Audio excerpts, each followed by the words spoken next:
বাংলাদেশে আমরা ফ্যাসিবাদী শক্তিকে আর প্রবেশের সুযোগ দিব না।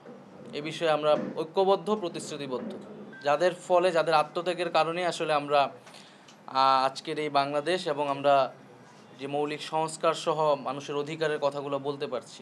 তো আমাদের জুলাই ঘোষণাপত্রের একটা উদ্দেশ্যই কিন্তু ছিল এই জুলাই গণঅভ্যুত্থান এবং শহীদদের মর্যাদার সেই স্বীকৃতিটা যাতে সংবিধানে উল্লেখিত করা যায়, তার জন্য একটা ডকুমেন্ট তৈরি করা এবং সেটা ঐক্যমত করা, যারা আমরা জুলাই গণঅভ্যুত্থানে যে শক্তিসমূহ অংশগ্রহণ করেছিল।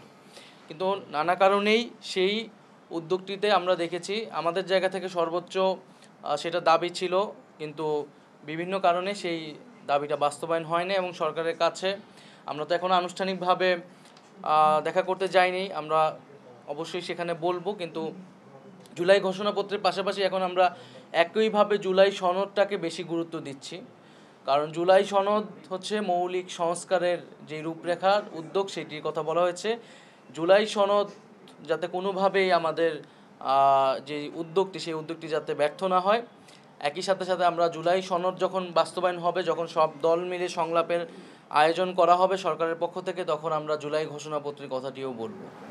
ভাই, একটা প্রশ্ন, সেটা হচ্ছে আপনারা এই জুলাই অভ্যুত্থানের অনেক দিন পেরিয়ে গেছে, ফ্যাসিবাদ বিরোধী যে রাজনৈতিক দলগুলো ছিলেন আপনারা প্রত্যেকে ঐক্যবদ্ধভাবে একটা আন্দোলনে গেছেন, কিন্তু ইদানিং এই রাজনৈতিক দলগুলোর মধ্যেই ফাটল দেখা দিচ্ছে। আপনারা একে অপরের বিষাদগার করছেন এবং সেই সুযোগে আপনি দেখেছেন সাম্প্রতিক সময়ে আওয়ামী লীগ ঢাকা সহ বিভিন্ন জায়গায় তারা মিছিল করেছে এবং তারা মাথাচাড়া দিয়ে উঠবার চেষ্টা করছে।